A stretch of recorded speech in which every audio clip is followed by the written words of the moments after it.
Purpose. What do you want to accomplish in this meeting? Should be very clear. What kind of meeting is it?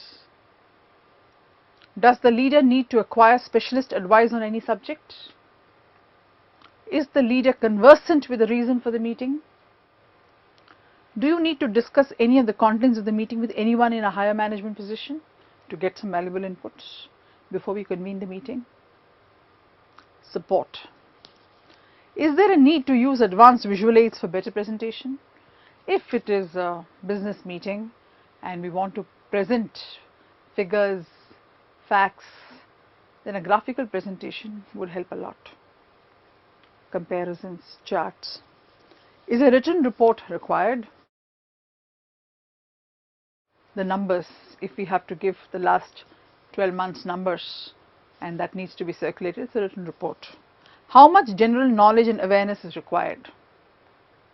General knowledge as far as the market is concerned, if it's a marketing meeting, is it required? Do you use mic or other audio aids?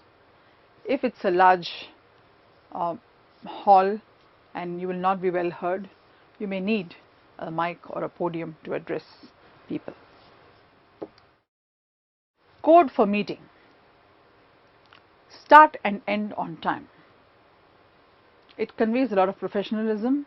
People will respect such meetings. Be present on time and be prepared mentally. Whoever has called for the meeting necessarily has to be there first and should be well prepared mentally for this meeting. Establish the objectives. A, B, C, D are the objectives of this meeting. Set an agenda. This is how we're going to go about, this is the time we're going to spend, this is where we start and this is where we end. Be brief and precise. Instead of beating around the bush, you must be brief and precise whatever is being said. Don't dominate the discussion. One person should not dominate the discussion because the others will not, then the meeting was not required. The discussion needs to flow. Only then ideas will flow. Listen to others. Very important. Listening skills are extremely important in a problem-solving situation especially. Encourage participation for ideas. Encourage everybody who is there in the meeting to participate through various methods. Don't interrupt unnecessarily. It's a very, very wrong thing to do because you're disrespecting the person who is speaking. So do not interrupt unnecessarily. Don't evaluate presentation. This one has done well, that one has not done well. Look at the essence of the presentation, that's more important. Give full attention to discussions, basically respecting each member in the meeting. Stay close to the subject, the agenda, so that because otherwise meetings will be never ending. Don't have side conversations. Again, give respect to the speaker and keep it within the flow of the meeting. Resolve related conflicts and issues. If it is pertaining to the agenda and the problem, it's good to bring it up. Decide on follow-up action. A meeting will be inconclusive if it is not followed up with actions. Record ideas, discussions, because otherwise they will just evaporate and nobody will ever get to know that such discussions happened.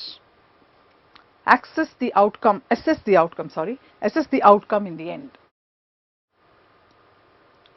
Finally, we'll take congruence of whatever has happened and what needs to be done. And let's keep the meeting within time. Important preparatory points for a meeting to go off well and on time. Agenda should be clear. Background papers, whatever required, should be ready. Whom to invite, one should know. Timing and venue needs to be fixed. You can't run around for venue at the last moment. Punctuality. Everybody who is attending the meeting needs to be punctual. Otherwise, timings cannot be kept. Time management. If a discussion of an idea is going beyond the limit of the time which has been allotted, then one has to bring the discussion back and move to the next point. Check for meetings.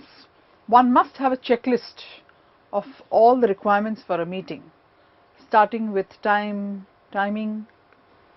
has been communicated, agenda has been communicated, venue has been booked, what are the snack preparations, lunch preparations done, so on and so forth. Checklist has to be ready for a meeting. So these are the important preparatory points for a meeting. Now let us look at steps in conduct of meetings. What happens? The process begins with the beginning, which is setting the ball rolling for the meeting, starting with a positive note, introducing the people who are there in the meeting. If somebody is not familiar, familiarizing them by asking them to introduce themselves. So create a conducive atmosphere for the meeting to start. Then leading, where the objective of the meeting is discussed and the topics, you start rolling as far as the topics are concerned or the issues are concerned. Then conducting the meeting, keeping track of time, ensuring that an idea doesn't take too much time. Some people hog the meetings by talking too much, ensuring that everybody gets a chance to speak. And finally the closing, where one summarizes whatever has been discussed in the meeting and aligning it to the agenda that one started with and ensuring that those objectives have been met.